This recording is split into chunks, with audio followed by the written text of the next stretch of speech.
Hola Mario. Hola Jerry. ¿Cómo te va? Pues muy bien, muy contento de estar aquí contigo, claro que sí. Igualmente, un placer que estés acá, que estés en Argentina visitándonos. Bienvenido. Muchas gracias. Y quiero empezar con una pregunta muy amplia, muy grande, para ver a dónde nos lleva. Y la pregunta es justamente, ¿qué aprendiste en todas estas décadas de intentar ayudar a la gente a mejorar, a potenciar sus vidas? ¿Qué aprendiste? Bueno, lo primero que he aprendido es que todo ser humano sufre. Todo ser humano sufre, sea más o menos consciente de eso, ¿no? Lo segundo que aprendí es hasta qué punto somos reos del miedo. Somos como el pez que nada en el agua y no sabe que está en el agua. No somos conscientes de hasta qué punto el miedo nos tiene atenazados. El miedo a querer, el miedo a atrevernos, el miedo a no gustar, el miedo a no encajar, el miedo a cometer un error, ¿no? Lo tercero que aprendí es que todos estamos en un viaje del héroe, de la heroína, intentando reencontrarnos con nuestra esencia, con nuestra verdadera naturaleza.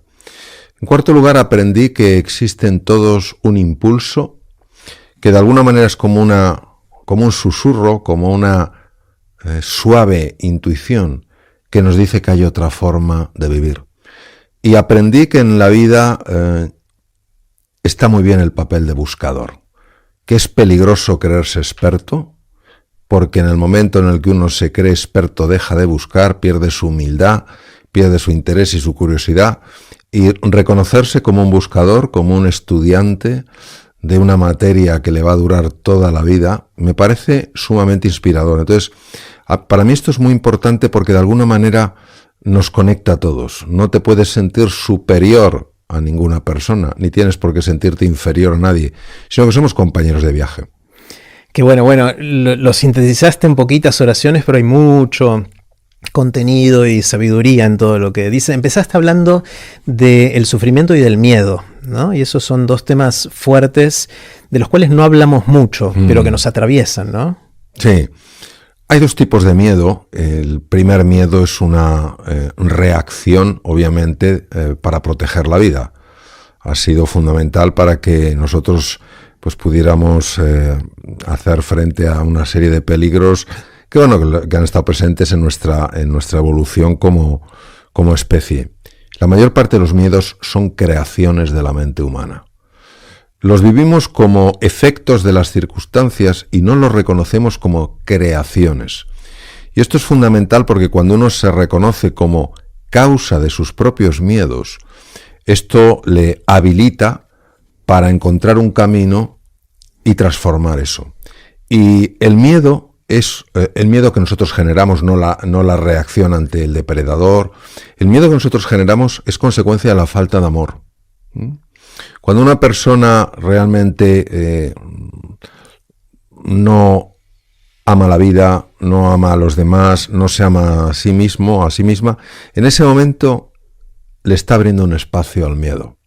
Ahí es curioso porque durante mucho tiempo uno pensó, o yo pensé, que el opuesto al amor era el odio, hasta que llegué a la conclusión de que el opuesto al amor es el miedo.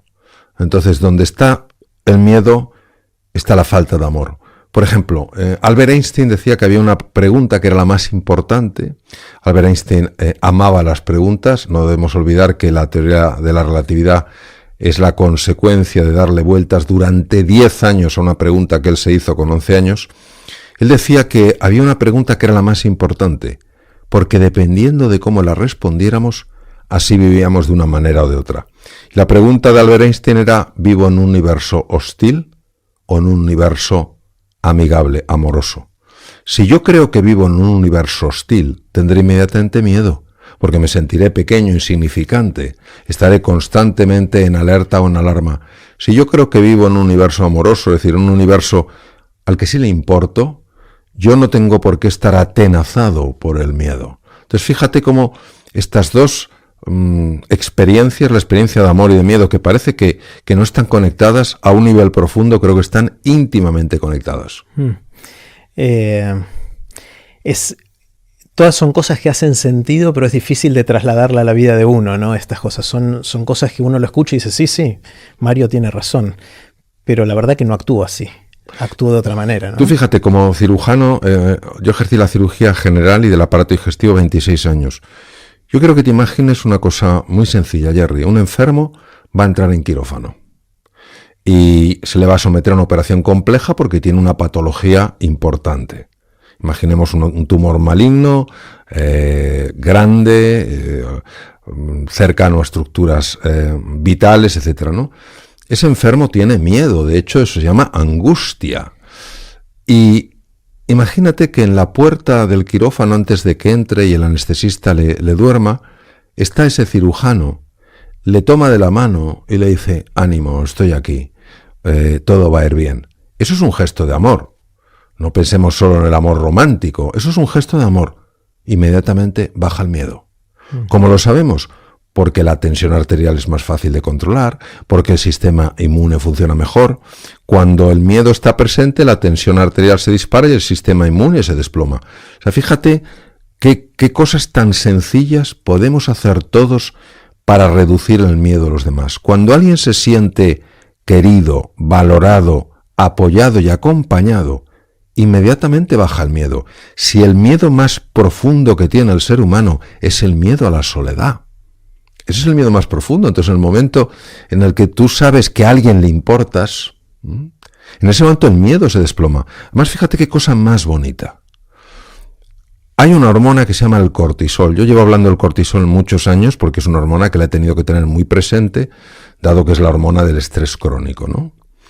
El cortisol, cuando no se libera de una forma fisiológica, de una forma natural, siguiendo los ritmos circadianos alrededor del día, cuando no se libera así, es una hormona peligrosa, porque es una hormona que empieza a producir una serie de efectos en el cuerpo que son bastante lesivos.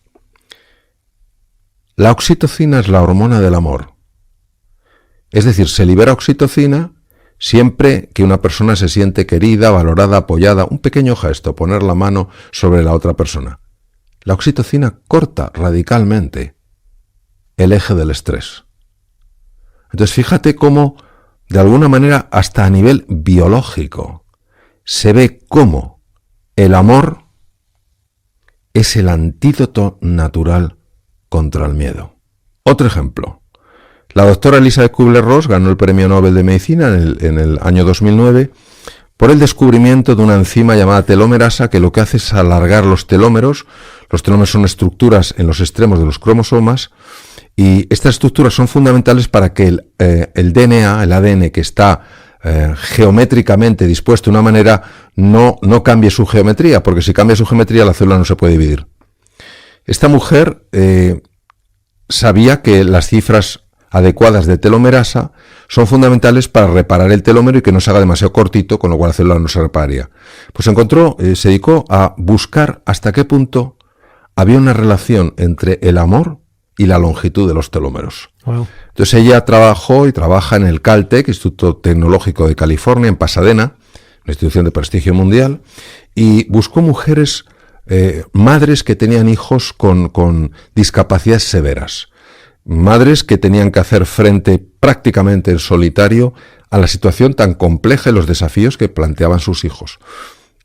Madres, obviamente, pues que tienen miedo porque no saben lo que va a suceder, miedo porque no saben cuál será el destino de sus hijos, múltiples miedos.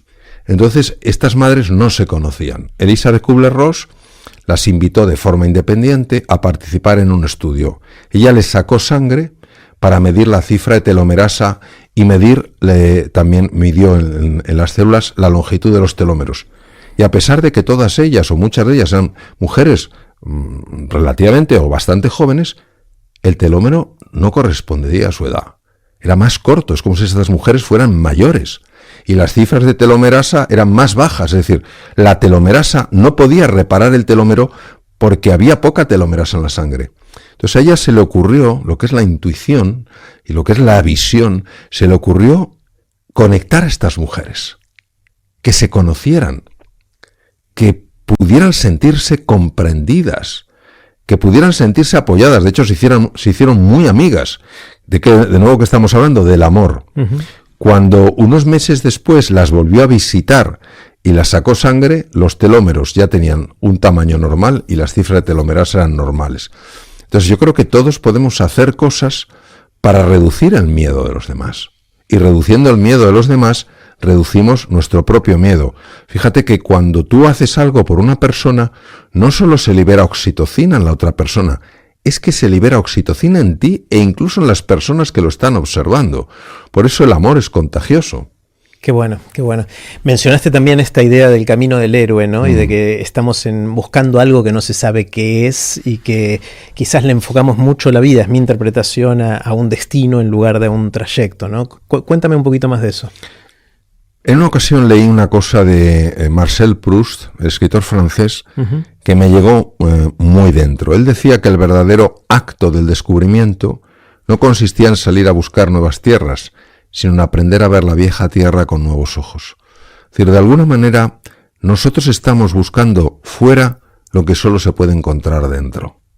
Es como si pensáramos que lo que hay en nuestro interior no puede ser demasiado bueno, no puede ser demasiado valioso. Entonces, en lugar de enfocarnos en el ser, que es lo interno, nos enfocamos en el tener, que es lo externo. Entonces, ¿qué ocurre? Que muchas veces, después de años de buscar en el exterior, de tener y de tener, uno se pregunta por qué sigue teniendo semejante vacío existencial. Y es que los vacíos del ser no se pueden rellenar con el tener. Y entonces en ese momento la persona empieza lo que llamamos el viaje del héroe, por supuesto héroe-heroína, hombre-mujer, que le lleva a lo que decía Marcel Proust, a el verdadero descubrimiento, que no es encontrar nuevas tierras, sino en aprender a ver la vieja tierra con nuevos ojos. Por eso es una metáfora tan bonita. Claro, de hecho mucha gente a lo largo de la vida hace muchas cosas y cuando mira para atrás se da cuenta que terminó haciendo o que todo lo que hizo tuvo que ver con esos sueños de infancia o juegos de infancia. Entonces volver a casa también tiene ese sentido, sí, ¿no? De volver al hogar. Sí, hay una película, y estamos en un marco estupendo para hablar de películas, de Orson Welles que se llama Ciudadano Kane. Ciudadano Kane es la historia, empieza con un niño, unas navidades en una cabaña sencilla, la casa de su familia, y esa especie como de objetos que los agitas y es como si fuera nieve, ¿no? En un momento en que está nevando, y pone Rosebud. Entonces este niño empieza a crecer y se convierte en un verdadero potentado, un hombre súper exitoso, Ciudadano Kane, un reflejo, y por más que consigue, da la sensación de que siempre está por dentro vacío.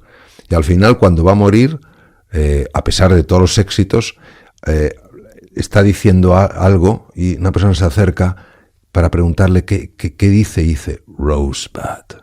Y ahí termina. Es decir, en el fondo, lo que él añoraba era esa experiencia que había tenido de niño, en el cual de alguna manera aquel sencillo objeto le conectaba con lo profundo, con lo esencial, con la naturaleza.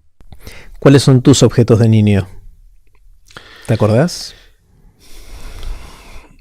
Yo lo que recuerdo es que para mí la vocación de reducir el sufrimiento humano a edad temprana se convirtió en mi misión.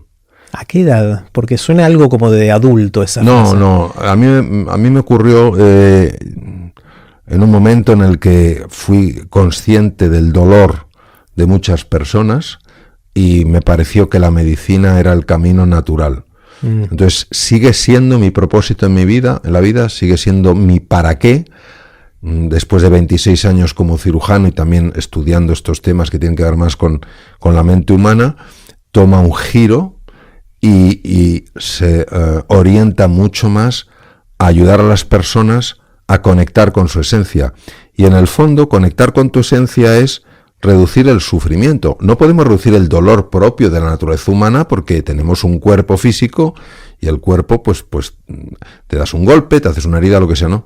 Pero el sufrimiento lo genera la mente humana y realmente ese sufrimiento sí puede ser evitable.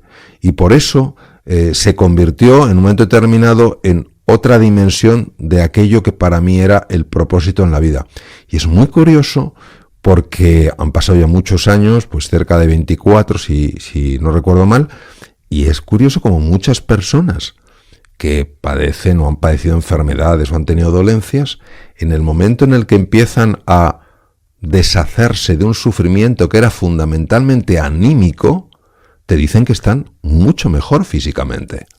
Y eso es porque todo está conectado, es decir, el ser humano tiene una dimensión física, es incuestionable, tiene una dimensión mental, es incuestionable, y tiene una dimensión espiritual.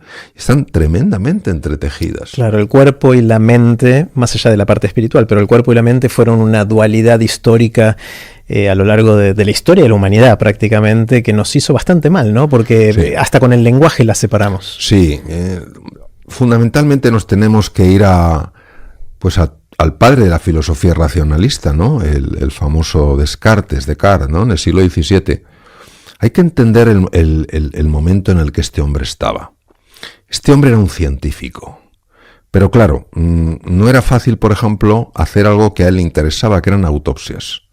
Porque claro, estaba la parte espiritual en un momento religioso muy complicado, luchas entre católicos, protestantes, en fin, una violencia lamentable. Entonces, él tuvo que separar muy bien las dos partes.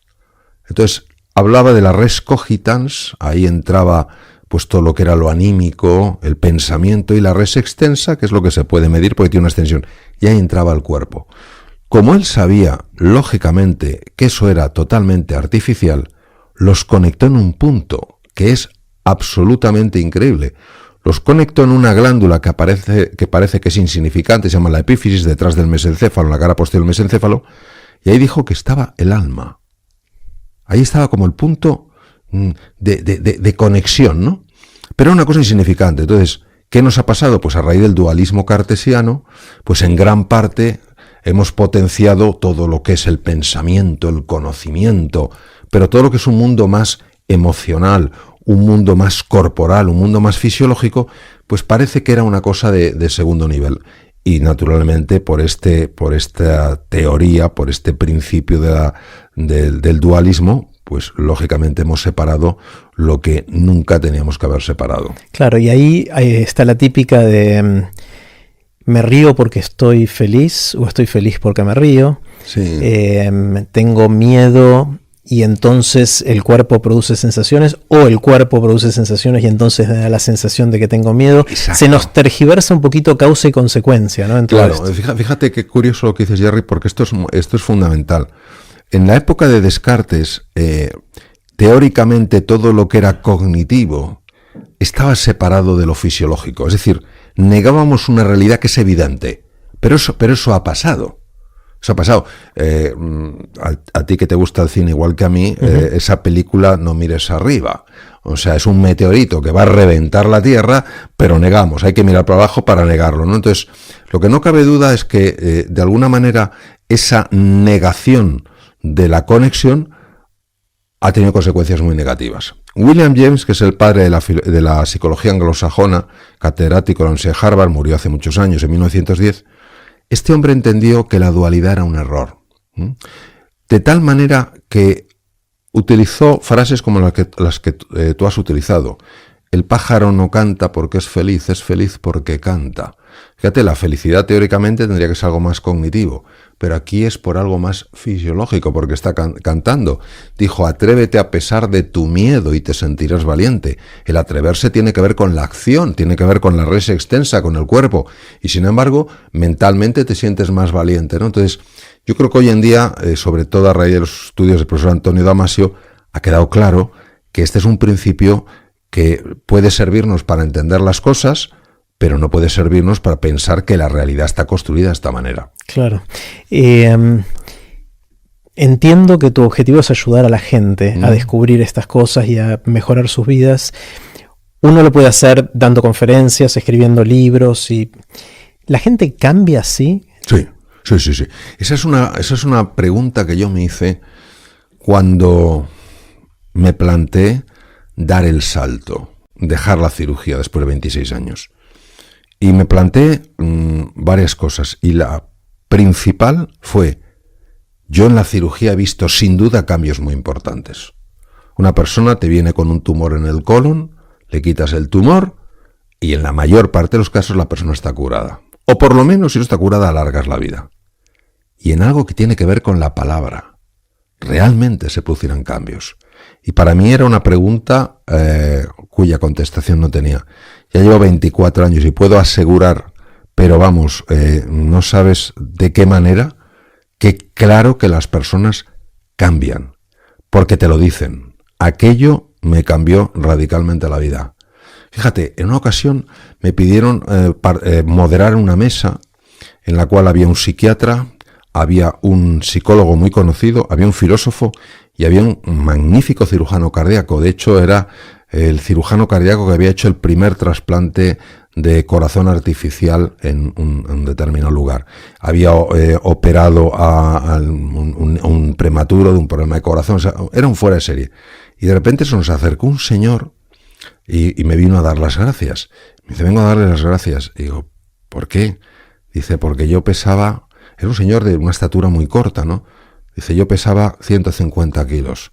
Y el cirujano cardíaco dice, imposible. Porque era un señor de estatura muy corta y se le veía delgadito. Digo, ¿de verdad? Y dice, sí, he traído las fotos. Y nos enseñó las fotos y claro, era un señor que estaba hinchado como un balón de reglamento. Digo, ¿pero esto cómo ha sido? Dice, no, yo me he operado. O sea, esto es con dietas súper difíciles. Me he operado, pero yo tomé la decisión a raíz de una conferencia suya que escuché. Wow. Entonces, ahí hay un cambio, o sea, todo el mérito lo tiene esa persona, pero esa persona llevaba padeciendo los riesgos extremos de la obesidad mórbida, que es en sí una enfermedad, y de repente hizo clac. También me ha ocurrido personas, pues el día pasado estuve en una isla preciosa, que es Tenerife, dando una conferencia, y me contaba una persona, se acercó, que había tenido una caída de caballo, había tenido un problema neurológico severo y que ciertas cosas en relación a lo que tenemos las personas en nuestro interior le estaba realmente ayudando. Y luego se me acercó una amiga de él y me dijo, este hombre no salía de casa.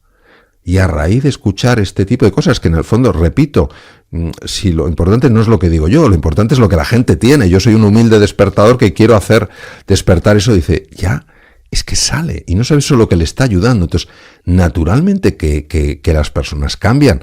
Lo que pasa es que muchas veces, cuando hablamos de cambio, queremos que una persona cambie en todas las dimensiones de su vida. Pero para esa persona, esos cambios son cambios muy significativos en su vida. Y por eso, después de estos años, puedo decirlo con absoluta convicción y alegría. Pero fíjate, en una ocasión estábamos firmando libros y había otro ponente, no era yo, que les había hablado también de cosas con una voz diferente, pero cosas parecidas a los que ya había hablado yo. Y yo escuché decirle a él, gracias a usted no me he suicidado. Wow.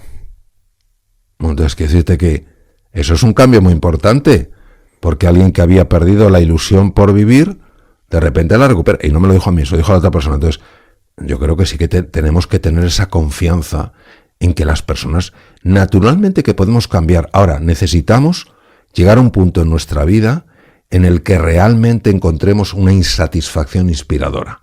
Es decir, que digamos, estoy harto de estar harto. O que notemos algo que nos diga, me estoy perdiendo algo extraordinario en mi vida. Entonces, en ese momento haces clic. Y cuando haces clic, naturalmente que cambias. Cuando no cambias es cuando empiezas, bueno, no sé, déjame que lo piense, voy a ver si lo hago, no lo hago. Te falta esa fuerza motriz. Pero cuando haces clic, vaya que sí cambias. ¿Sientes que ayudaste a más gente con el bisturí o con la palabra? Con la palabra, sin ninguna duda.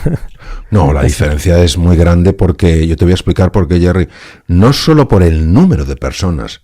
Claro, yo como cirujano solo podía operar a una persona a la vez y ahora pues puedo estar con foros muy grandes.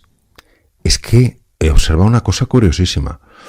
Imagínate, un enfermo está bien, empieza a tener una serie de síntomas, signos, va al médico, va al cirujano, el cirujano le hace una serie de estudios y le diagnostica, por ejemplo, un tumor de colon. Pues yo he operado mucha cirugía de colon. Uh-huh. Claro, en ese momento el mundo de esa persona se derrumba. Operas ese tumor de colon. Te llega el resultado de anatomía patológica. Pillado a tiempo. Está curado. Notición. Alegrón. Al cabo de un tiempo se lo olvida. Y vuelve a lo anterior. No hay muchas personas que después de este tipo de situaciones decidan vivir de otra manera. Ahora bien, si tú llegas a la parte esencial, si tú llegas al corazón de una persona, no solo a su dimensión fisiológica, sino a su corazón, ahí se pueden producir, sin duda, lo hemos visto, transformaciones permanentes. Es increíble el poder de la palabra, ¿no? En general en nuestra vida nos forma, nos define, somos palabra, en el sentido más amplio de la palabra, justamente, y cómo la palabra correcta o incorrecta puede cambiar y hacer que nuestra vida se bifurque en direcciones muy distintas y seamos personas distintas, ¿no? Cada vez que lo pienso me asombra muchísimo, ¿no? Sí, no podría estar más de acuerdo, Jerry, porque creo que ahí cometemos dos errores importantes en la línea de lo que hablamos. Primero, pensar que lo que pensamos no tiene consecuencias. Y segundo, que lo que decimos tampoco tiene tanta importancia. Hoy sabemos perfectamente que lo que pensamos afecta a lo que sentimos. Y lo que sentimos afecta a lo que sucede en nuestro cuerpo. Y sabemos que la palabra, lo has dicho tú antes, la palabra tiene la capacidad de sanar o de enfermar. Entonces, es importante conocer esto para que seamos más vigilantes a lo que pensamos y a lo que decimos, y no estar constantemente dándole vueltas a pensamientos negativos, a pensamientos perturbadores, a pensamientos llenos de resentimiento o de preocupación, ni soltar palabras según nos venga en gana. Darnos cuenta de que tenemos ese poder de influir, y con el poder va siempre la responsabilidad. Como el hombre araña. Exactamente. ¿Cómo fue que pegaste el salto del quirófano a la palabra? ¿Cómo? Bueno, fue porque a lo largo de varios años los enfermos me empezaban a decir, mis enfermos me empezaban a decir que lo que yo compartía con ellos les estaba cambiando la vida. A mí la verdad es que no entendía muy bien. Sí, doctor, no solo es que estamos llevando mejor la enfermedad, sino que nos están cambiando aspectos muy importantes en la vida. Pues la forma en la que trabajo, las relaciones con mi familia. Yo, la verdad, me parece una cosa curiosa, anecdótica y no más allá. Entonces empezaron a venirme algunos enfermos que de forma esporádica me decían: oiga, doctor, usted esto que nos comparte y que nos ayuda, ¿por qué no lo lleva a las empresas? Entonces dije: yo, las empresas, yo en una empresa no tengo nada que hacer. Como diciendo, me dijo, porque me decían, la gente en las empresas sufre mucho, usted les podría ayudar tanto. Entonces ya llegué a incomodarme, no lo digo con orgullo, empecé a incomodarme, dice, pues yo qué tengo que ver con la empresa, pues bueno, pues yo lamento que sufran, pero mi mundo está en el quirófano. Y entonces ocurrió un hecho que fue totalmente diferencial. Eran las 9 de la noche, era la última paciente de ese día, y me vino una señora que había pasado por un drama, yo diría que el más duro por lo que puede pasar a un ser humano, que es la pérdida de un hijo, ¿no? Se había estrellado en un accidente de avioneta. Entonces ella venía con muchos dolores de estómago y tal cual, y se le pasaron hablando. Y entonces la última enferma estaba ya muy bien y me dijo: doctor, usted esto tendría que extenderlo, podría ayudar a tantas personas. Y yo ya estaba, Jerry, harto en mi ignorancia. Y le dije: no, ya me lo han dicho. Y ella, en lugar de callarse, dijo: ¿ah, sí? Digo: sí, ya me lo han dicho unas cuantas personas. Y entonces me dijo: ¿y usted qué ha hecho? Entonces, claro, me sentí ya como interpelado, como diciendo: ¿y a usted qué le importa? Pero ¿quién le dice eso a una madre que ha perdido un hijo? Entonces me callé y dije: bueno, pues no he hecho nada. Como diciendo: bueno, vamos a seguir hablando de otras cosas. Pero la mujer siguió. Dice: ¿y no va a hacer usted nada? Y entonces ya me quedé y dije: pues no sé. Dice: piénselo, doctor. Entonces ella se fue, porque era la última, y a mí me dejó noqueado. Entonces salí del hospital y me puse a dar vueltas por la calle, porque me había tocado en un sitio que no sabía cuál, pero es como dicen touché, ¿no? Empecé a dar vueltas por la noche, por la calle, y dije: ¿esto qué es? ¿qué me está pasando? Y tal. Entonces dije, bueno, esto no es normal, voy a consultarlo. Y yo había hecho el equivalente a un máster en dirección hospitalaria en una escuela de negocios muy prestigiosa. Y era mi único contacto con una empresa, más allá de lo que es un hospital. Entonces me fui a hablar con un profesor de recursos humanos, que es el profesor mío, y le dije, mira, me está pasando esto. Digo, ¿esto puede interesar? Y dice, pues esto se interesa una barbaridad, pues esto es un abordaje totalmente distinto. Me dije, pues vamos a hacerlo. Entonces hice la primera sesión hace unos, no sé, ya casi 30 años, porque la cirugía la dejé unos 24 y empecé con esto hace unos 30. Se llama talento directivo, tiene límites, los imponemos nosotros.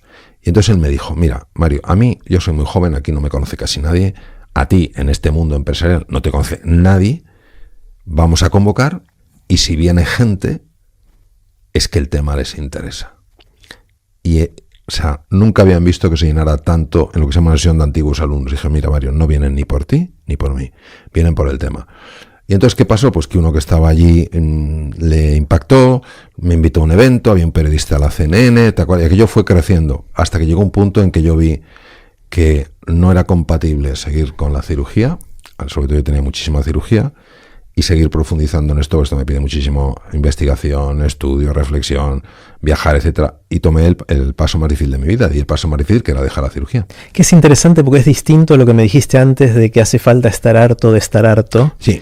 Porque fue esta señora que te lo sembró de alguna manera, ¿no? Sí, el hartazgo no vino desde adentro. Sí, esa señora, por eso te digo que tú puedes dar el salto o porque estás harto de estar harto o porque ves que hay una forma diferente, mejor de llegar, de vivir. Entonces, esta mujer, de alguna manera, lo que hizo fue hablarme de otra dimensión en la capacidad de ayudar.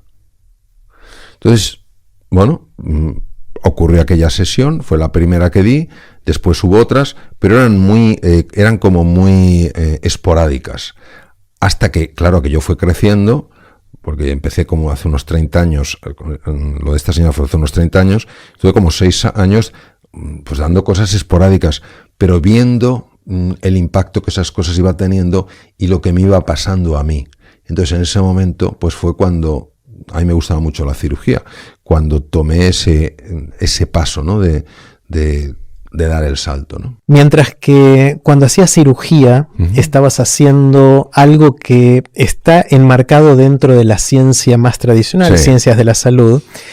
Cuando haces la transición a trabajar con la palabra y con la parte más blanda del ser humano, digamos, la integración total y todo eso, entras en un lugar donde a lo largo del tiempo ha habido muchas corrientes, algunas científicas, otras no tanto, ¿no? Entonces hay mucho charlatán, mucha gente que inclusive se aprovecha de términos científicos y aplican pseudociencia para tratar de acercar gente a prácticas que no necesariamente están validadas o quizás ni siquiera son buenas. ¿Cómo es algo que te preocupa? ¿Cómo lo vives? Lo que dices es así, porque la ciencia tiene un gran prestigio. Entonces, todo lo que se apoye en la ciencia va a ser, en principio, aceptado con bastante agrado. Y esto hemos de reconocerlo. De hecho, hay una corriente filosófica que se llama el cientismo o cientificismo, es lo mismo, que apoyándose en la ciencia, presenta su ideología como si fuera incuestionable. Pero no es ciencia. Entonces, lo que dices es así. Esa es una de las razones por las cuales, cuando yo me he separado de lo que es la ciencia, pues no sé, por ejemplo, estudiando con maestros Zen o cosas de ese tipo que aprende, siempre he buscado conectarlo con la ciencia. Es decir, me he preguntado, ¿hay algún laboratorio en el mundo, algún centro de investigación que esté explorando qué pasa en el cerebro cuando una persona hace meditación Zen? Y me he ido a ese sitio. O, por ejemplo, cuando he estudiado temas de mindfulness, que no es la meditación Zen, está cercana, pero es diferente. Hay alguien que realmente haya estudiado científicamente esto. Y esto no lo hago realmente para que me lo validen. Es que yo necesito validarlo. Claro. Si yo tengo una mentalidad muy científica, entonces hasta que no me queda claro que no va en contra de la ciencia, es decir, que no es... Una cosa es que la ciencia no llegue y otra cosa es que vaya en contra de la ciencia. Entonces, que la ciencia no llegue, pues claro, lógicamente hace 20 años la ciencia no llegaba a donde llega ahora. Pero cuando tú ves que va en contra de la ciencia, a mí eso me produce como una especie de repelús, ¿no? De cierta reacción alérgica, ¿no? Y por eso siempre he buscado conectarlo. Y realmente hay científicos de primera talla en el mundo que lo han estudiado. Por ejemplo, personas de la talla de David Bohm, de Niels Bohr, de Albert Einstein, científicos de talla incuestionable, hablaban del plano metafísico. Uh-huh. Uno de mis profesores, Richard Davidson, es catedrático de Psicología y Psiquiatría en la Universidad de Wisconsin y es la persona que más experiencia tiene en el mundo en estudiar el impacto en el cerebro de los estados de meditación. Entonces, yo creo que hay que tener esa disposición a conectar los campos. Es decir, ni quedarse solo en la ciencia y solo lo que ha descubierto la ciencia es lo que es real. No, lo que ha descubierto la ciencia es lo que ha descubierto la ciencia. Ni cualquier cosa que se me pase por la cabeza, me lo cuente quien me lo cuente, tengo que aceptarla como tal. Entonces, esa búsqueda de la conexión para mí ha sido una cosa muy necesaria toda la vida, pero repito, no ya para que me dé credibilidad, sino para que tenga credibilidad ante mí. Luego, lógicamente, eso de rebote te da credibilidad, porque yo, por ejemplo, hablo a muchos médicos, hablo a científicos, hablo a ingenieros, hablo a físicos, gente, pues, lógicamente, muy aterrizados, y puedo sostener lo que digo.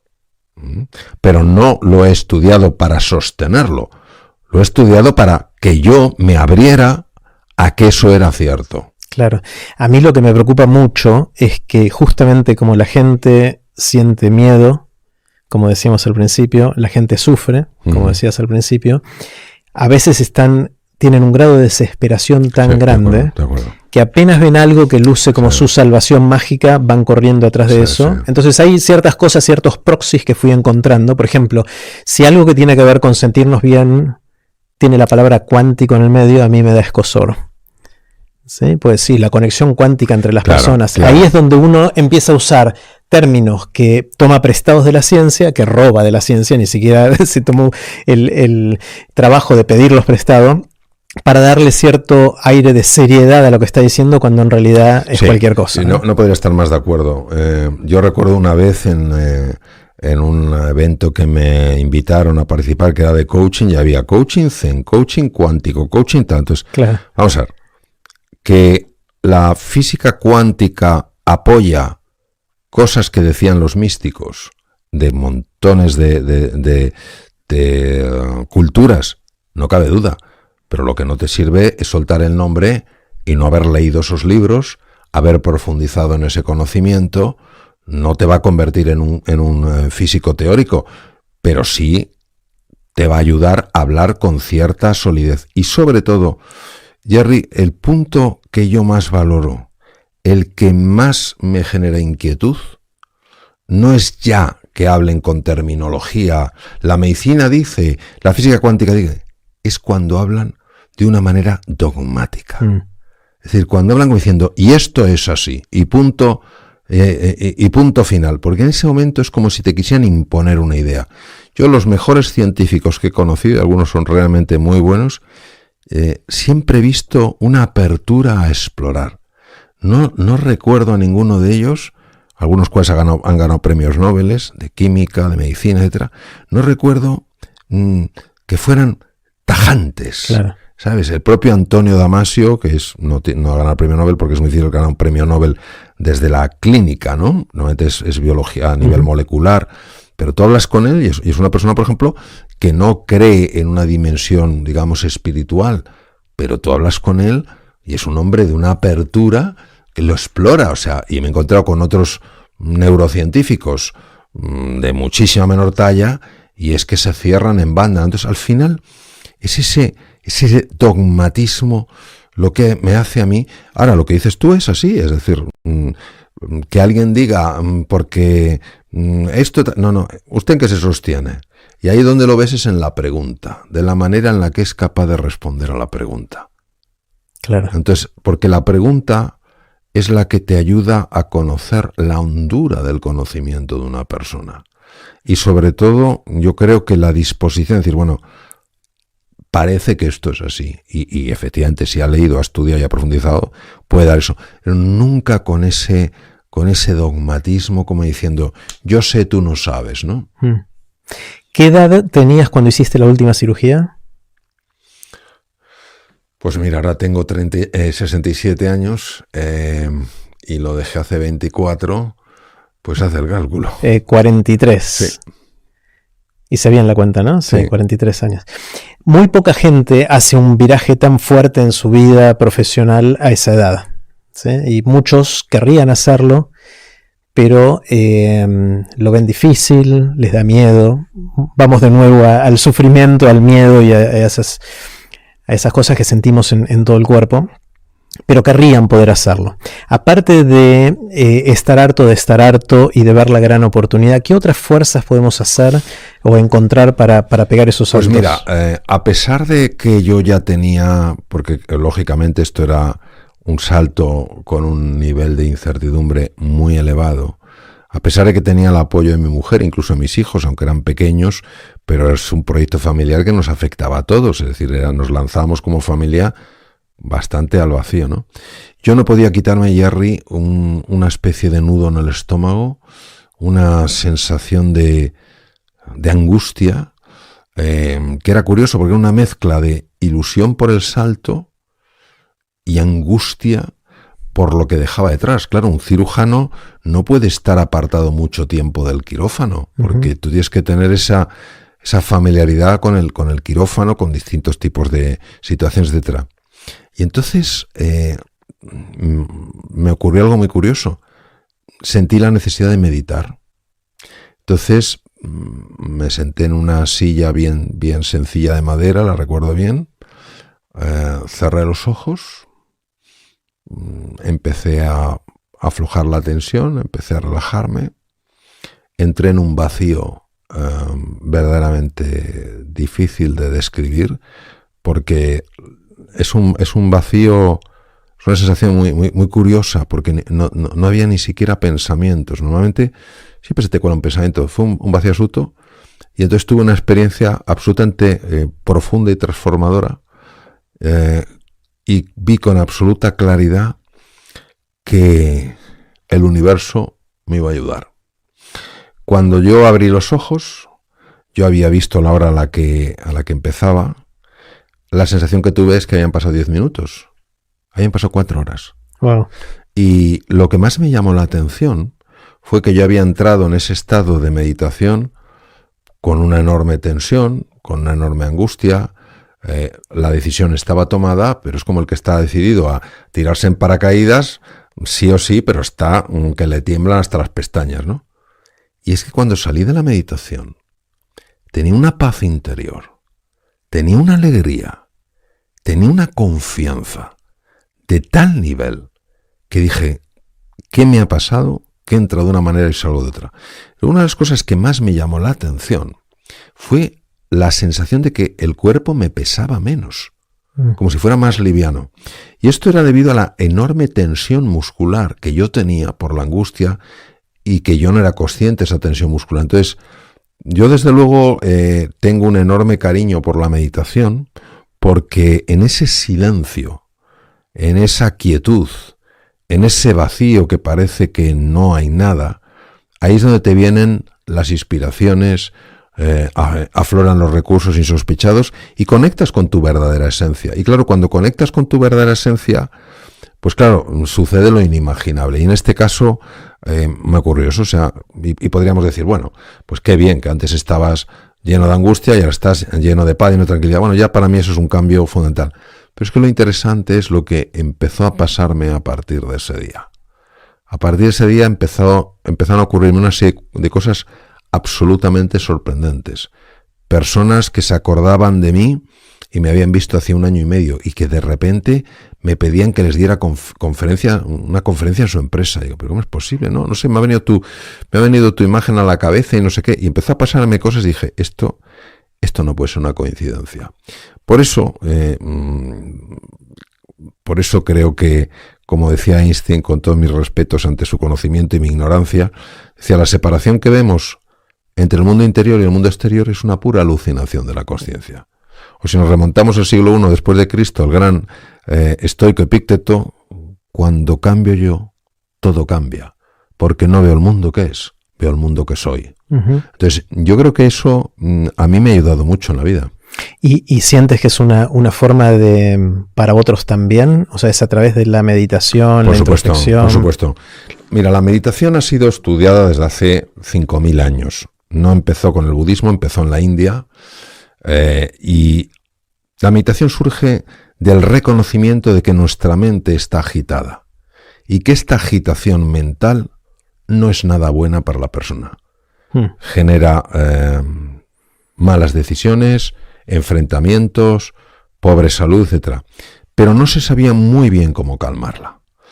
2.500 años atrás, el hijo de los reyes de Sakya, Gautama Siddhartha, sabe esto porque él había leído los textos. En aquella época, aunque él nació cerca de Nepal, en Sakya, pero eso era la India.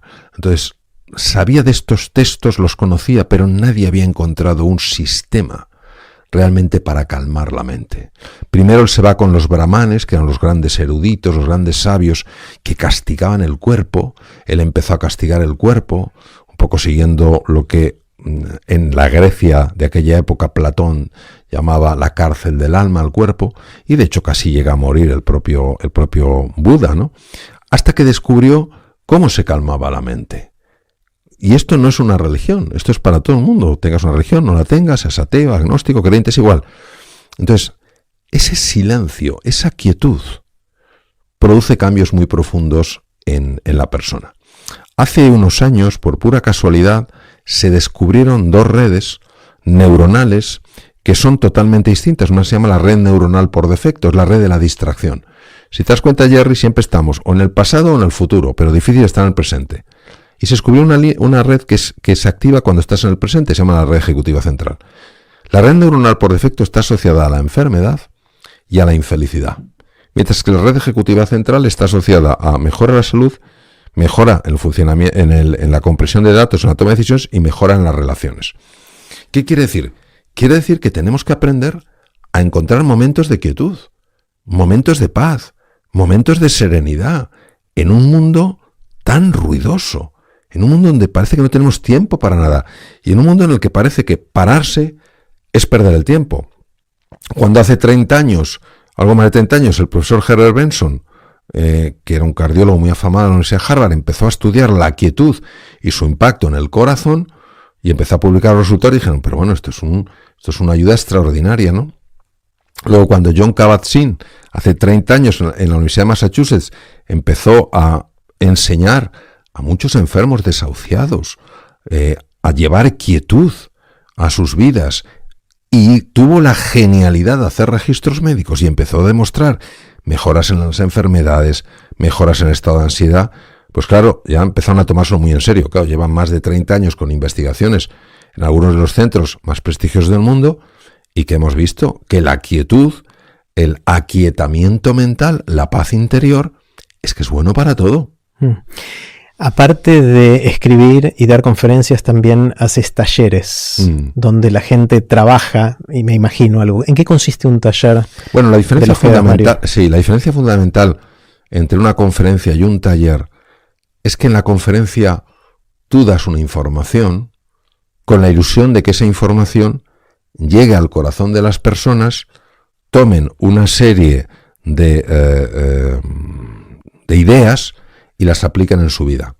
El taller, al tener una mayor duración y tener una preparación diferente, no es que no comentes unas ideas o compares unas ideas, es que hay espacio para una interacción mayor. Y esa interacción mayor, pues muchas veces permite que afloren más cosas.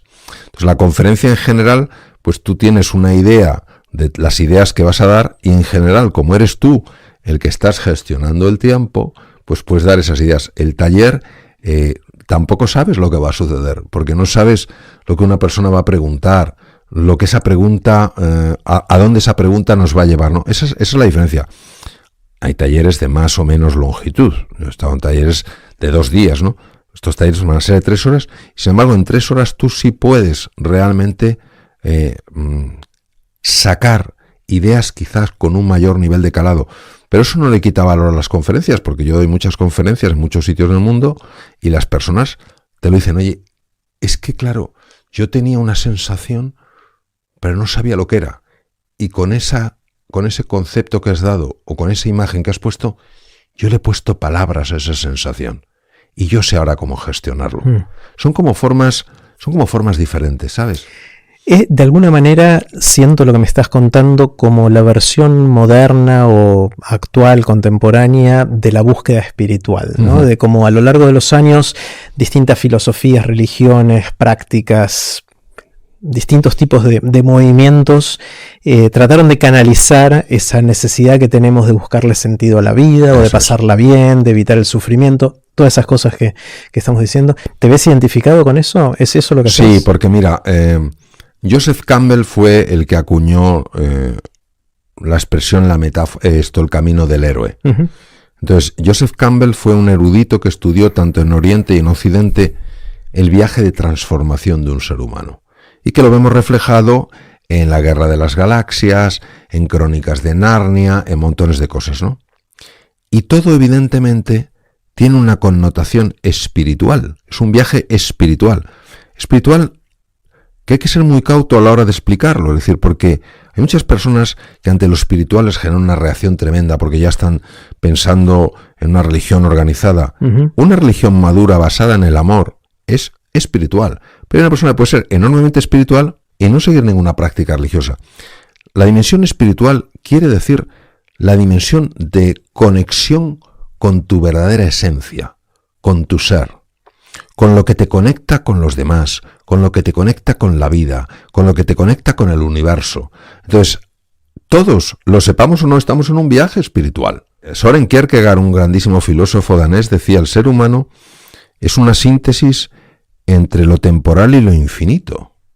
Entonces, es que es así, o sea, nosotros obviamente tenemos una dimensión material que va a durar el tiempo que dure, pero es como una ola. La ola tiene un momento en el que aparece y un momento en el que desaparece. La ola muere, pero no muere lo que la ola es.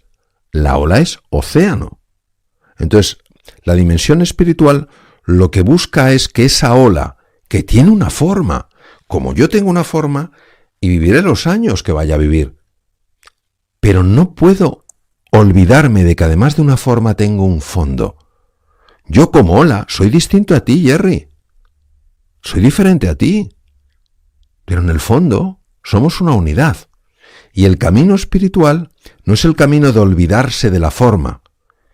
El camino espiritual es el darse cuenta que la forma no es todo lo que eres, que también eres fondo.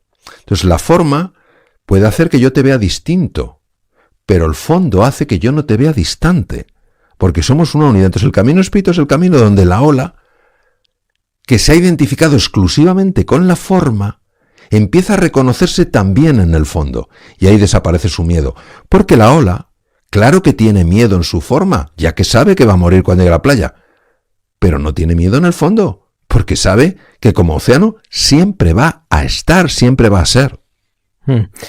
Es muy interesante, me queda dando vueltas en la mente esta pequeña paradoja de que los médicos en general son aquellos que velan por nuestra salud, nos ayudan a evitar el sufrimiento en el cuerpo, pero que se le critica en muchas sociedades que quizás son muy buenos diagnosticando, muy buenos diciéndote qué hay que hacer para curar la enfermedad, pero no tan buenos en la empatía que hace falta para transmitir ese amor y esa compañía que mencionabas al principio, ¿no? ¿Hay una pequeña paradoja, hay un hueco ahí o no? Sí, yo lo primero que quiero decir es que la medicina es una profesión enormemente exigente. No solo exigente desde el punto de vista mental, sino también físico. Es decir, lógicamente tienes que estar al día, tienes que ser capaz de gestionar tus emociones en situaciones muy complicadas y físicamente es una profesión realmente muy exigente. Eso es lo primero. En segundo lugar, que la mayor parte de los médicos que yo he conocido son médicos vocacionales. Es verdad que hay algunos, como en otras profesiones, que se han equivocado. Número 3. En las facultades de medicina en general no se habla para nada de la importancia de la relación médico-enfermo. Es decir, se obvia por completo. Se estudia anatomía, se estudia bioquímica, fisiología, patología, lo que sea.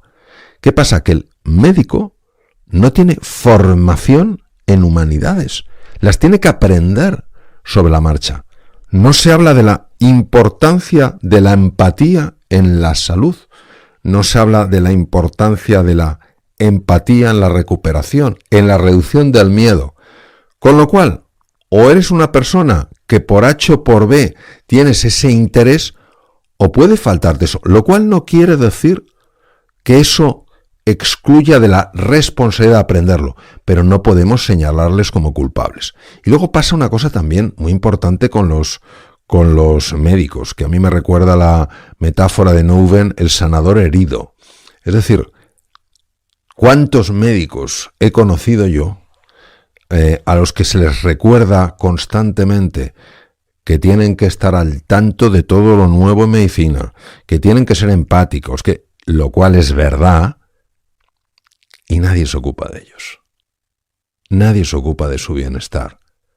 Nadie se ocupa de si realmente se encuentran bien o no. Yo te voy a poner un ejemplo. Uno de los mejores hospitales del mundo daba por hecho que todos sus médicos estaban bien. Estoy hablando de un hospital cuyo nivel de exigencia es máximo, porque son los mejores del mundo. Van personas de montones de países para que les traten de cosas muy complejas. Una vez a este hospital se le ocurrió preguntarse si sus médicos, si sus sanadores estaban bien. Y el 60% contestó de tal manera que encajaban en lo que se llama un burnout, personas quemadas. Nadie se había interesado antes de eso. ¿Y qué hicieron? Esto no puede ser. Entonces empezaron a establecer unas formas y unos procedimientos para poderles cuidar también a ellos. Entonces yo creo que, por supuesto que sí, un profesional de la salud siempre tiene que ser cercano, siempre tiene que ser empático, también es humano, también hay que ocuparse de él. No sé cómo será en España. Aquí en Argentina, cuando uno se recibe de médico, entra a hacer las residencias. Lo que se llaman las residencias, donde pasa por distintos años, 3, 4, 5 años, depende de la especialización, etcétera. Y a veces trabajan 72 horas seguidas. Sí. Yo no quiero que me atienda un médico que hace 72 horas que no va a su casa, no descansa, no desconecta. Claro.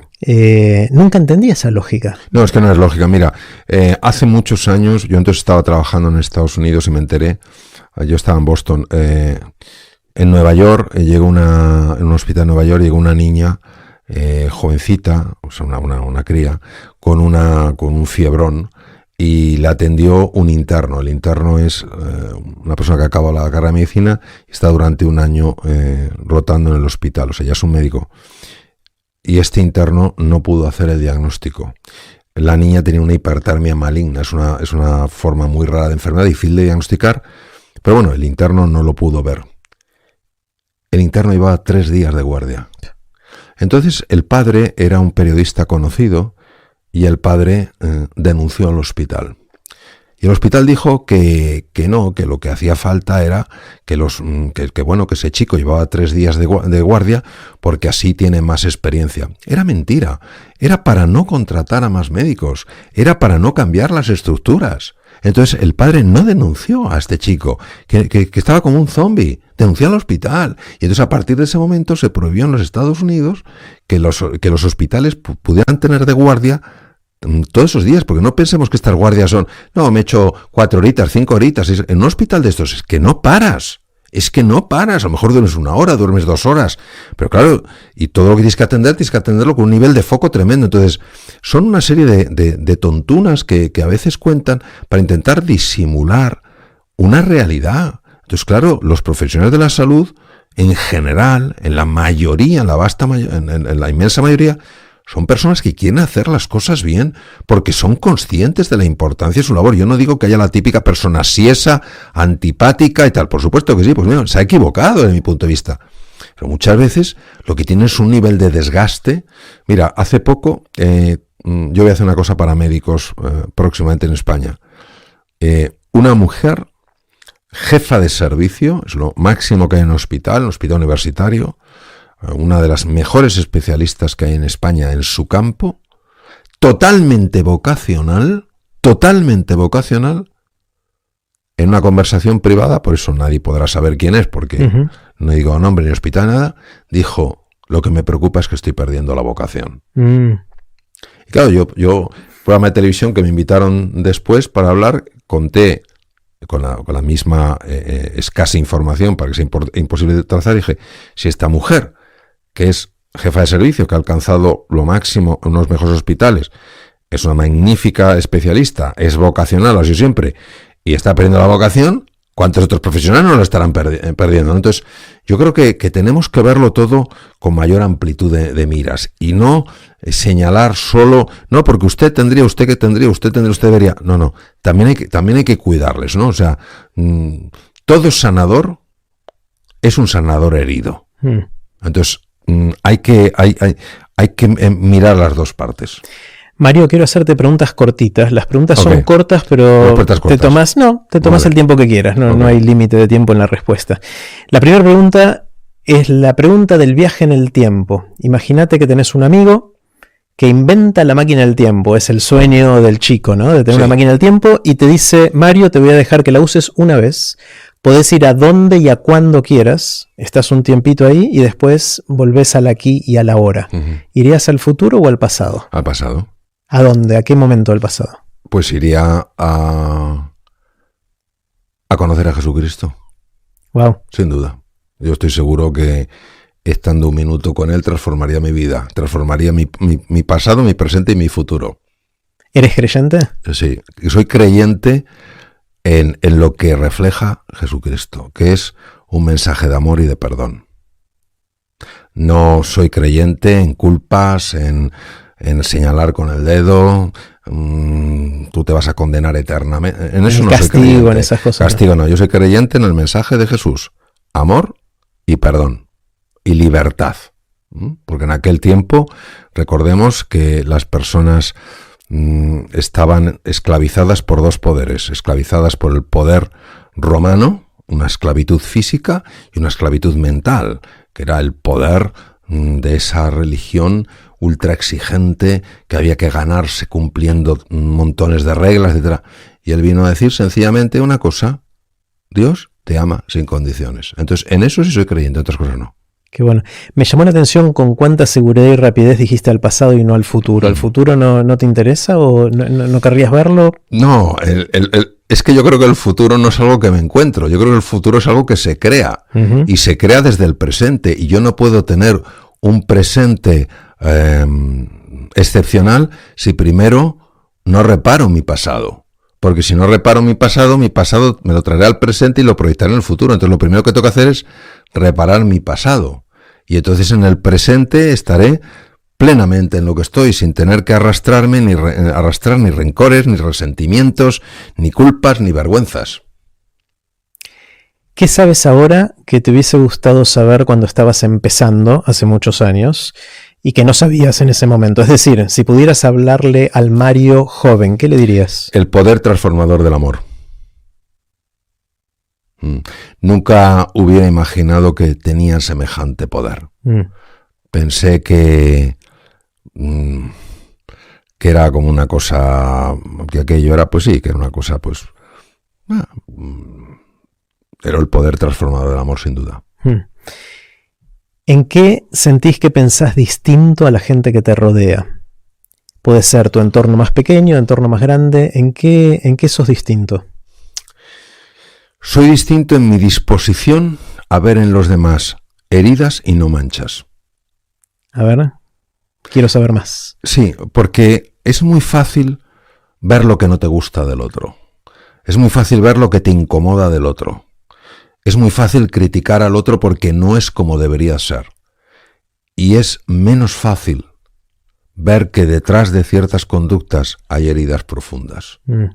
Entonces, si yo sé que hay una herida, yo buscaré ser un sanador de una forma más o menos efectiva. Buscaré ser un sanador. Si veo que es una mancha, lo intentaré apartar. Entonces, es sobre todo lo que ha cambiado en mí es la disposición a ver de una forma diferente. Qué bueno. ¿Qué es lo que te asombra? ¿Qué te sorprende? ¿Qué es lo que ves y decís, wow, no lo puedo creer? A mí lo que me asombra es todo lo bueno que puede salir de un ser humano en momentos de dificultad. En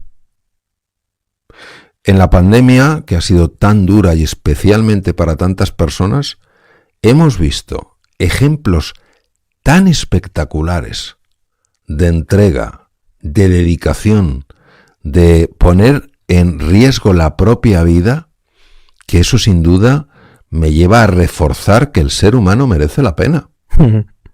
Qué bueno, qué bueno.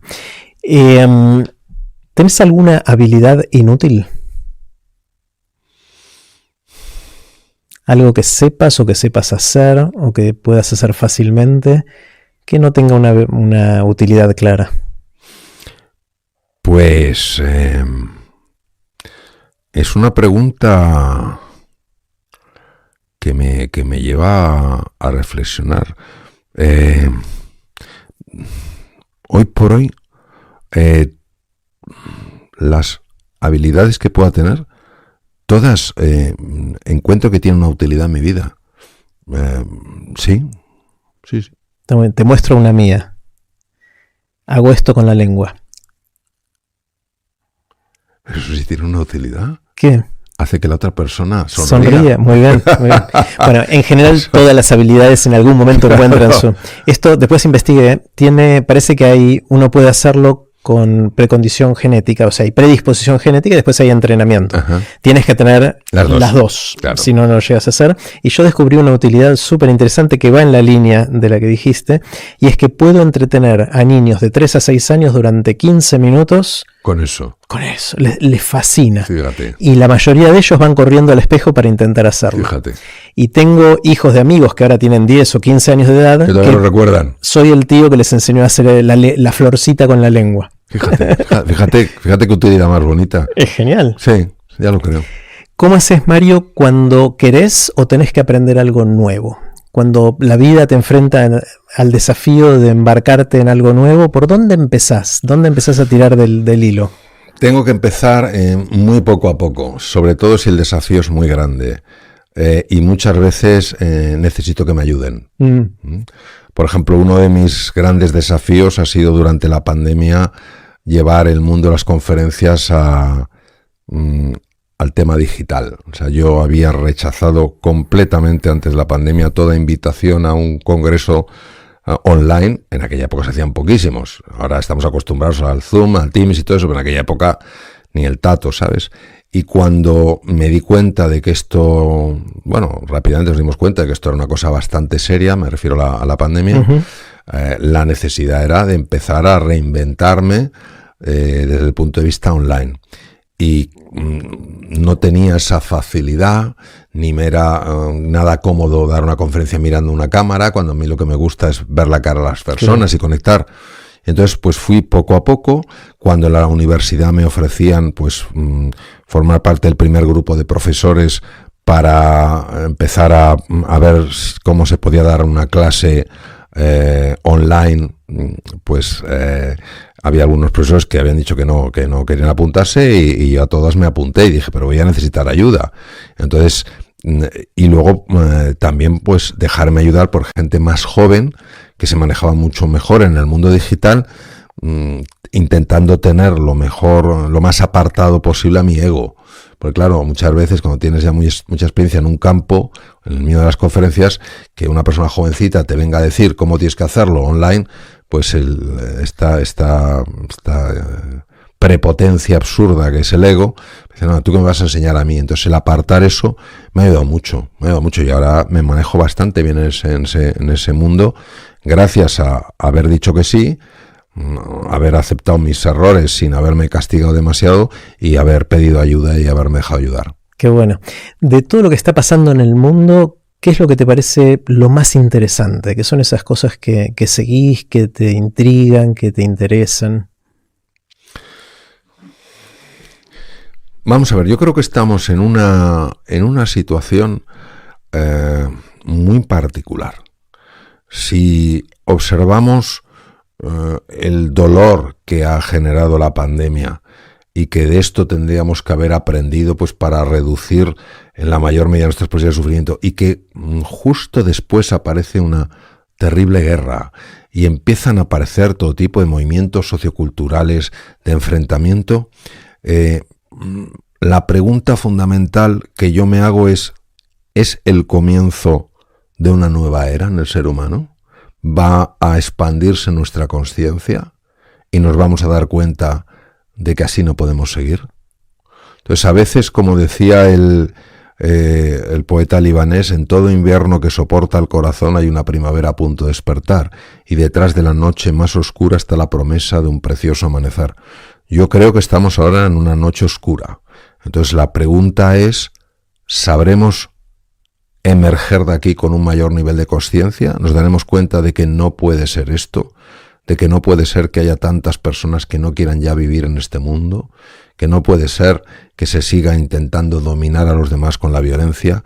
¿Que no puede ser todas las cosas que estamos viendo? Entonces, y el resultado de lo que suceda va a determinar el futuro de la humanidad. Es decir, si no expandimos nuestra conciencia, si no cuidamos más el planeta, etcétera, etcétera, si es que realmente nos vamos a extinguir. O sea, no pensemos que somos tan listos que podemos doblegar a la naturaleza y no pasa nada. No. Tenemos que tener ese punto. Y mi ilusión es estar atento para ver si esto sucede. Y de hecho estoy viendo cómo no puedo decir que a nivel generalizado, desafortunadamente, pero sí estoy viendo en muchos lugares con un cierto despertar de la conciencia. Es decir, ¿qué tipo de sociedad estamos generando? Esto no tiene por qué ser así. Me gusta la visión optimista. También está el otro lado, que esos sectores son bastante pequeños y la mayoría de los seres humanos no tenemos ese nivel de conciencia y estamos atrapados en las redes sociales, en la tecnología, y ahora viene la inteligencia artificial, que no sabemos qué rol va a jugar en todo esto y dónde dibujamos los límites éticos de qué puede hacer y qué no, en qué nos va a reemplazar y dónde vamos a seguir sintiéndonos útiles de alguna manera. ¿Eso te preocupa también o no? Sí, pero vamos a ver, Jerry, nadie puede negar que estos niveles de incertidumbre y estos cambios tan disruptivos producen una conmoción individual y colectiva. Eso no lo podemos negar. Yo lo que me pregunto normalmente en los sitios es, ¿qué puedo hacer yo para añadir valor? Uh-huh. Entonces, todo lo que me llene de impotencia y de desesperanza me va a bloquear.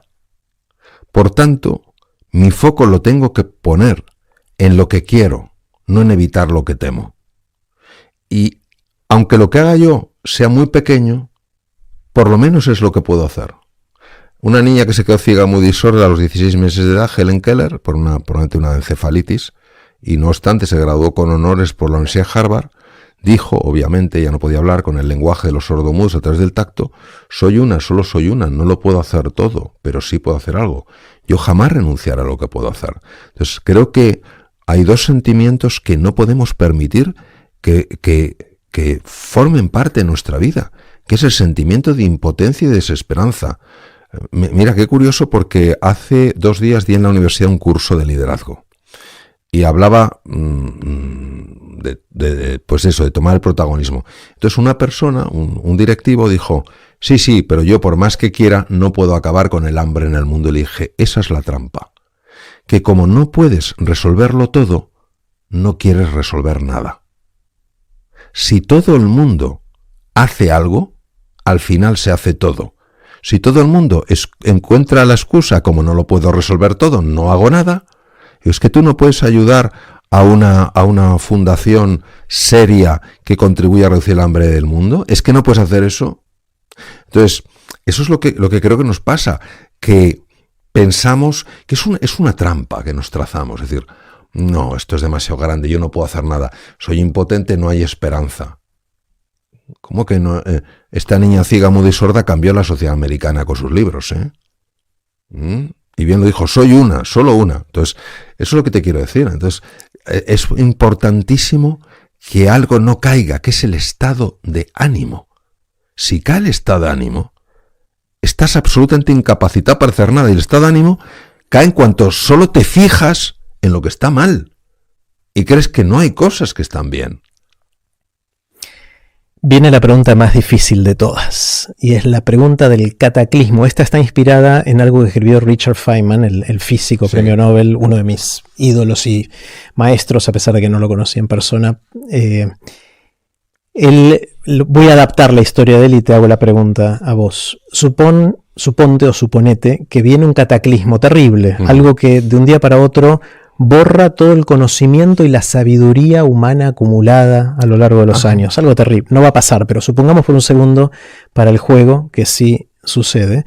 Y a ti te dan la oportunidad o quizás la responsabilidad de escribir un pequeño párrafo que sintetice algo de ese conocimiento o sabiduría que te parezca que sea importante para las generaciones que vienen después del cataclismo.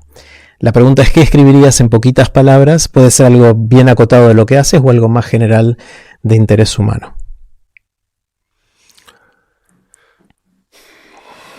Sé que es difícil la pregunta. Bueno, es una gran pregunta. Yo escribía lo siguiente, y no es original porque lo dijo antes Gandhi. No pienses en lo que el mundo puede hacer por ti, piensa en lo que tú puedes hacer por el mundo. Yo creo que esa es la clave. Porque si tú piensas en lo que el mundo puede hacer por ti, estás tomando el papel de una víctima.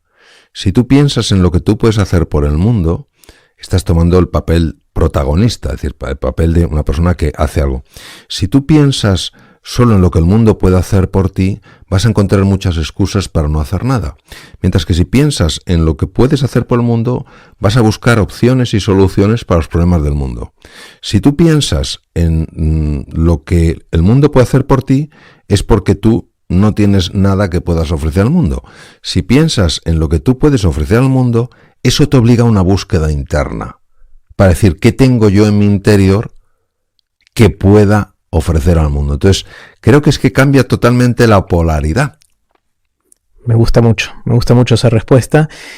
Última pregunta. Suponete que alguien viene a las 3 de la mañana, estás durmiendo, te sacude y te dice, Mario, ¿de qué trabajas? ¿Cuál es tu respuesta rápida? Yo, de despertador. Justo a las 3 de la mañana. Mi trabajo no es dar a las personas lo que no tienen, porque ellas ya lo tienen. Mi trabajo es despertarlas a lo que ya son. Entonces es un humilde despertador, que quiere, pero fíjate, o sea, si una persona me despierta y estoy teniendo, aunque sea a las 3 de la madrugada, y estoy teniendo una pesadilla, oye, le voy a dar las gracias, porque en ese momento yo pensé que eso era realidad. Yo no sabía que soñaba. Entonces a mí me gustaría, en la medida de mis posibilidades, que ese zarandeo despierte a algunas personas que están viviendo una pesadilla. Y vive una pesadilla aquella persona que cree que no merece ser querida, que no va a tener éxito en la vida, que está sola, que es culpable. Entonces todo eso es una pesadilla. A mí me gustaría despertarles en la medida de mis posibilidades de esa pesadilla para que se den cuenta de que son mucho más que eso que están viviendo en el sueño.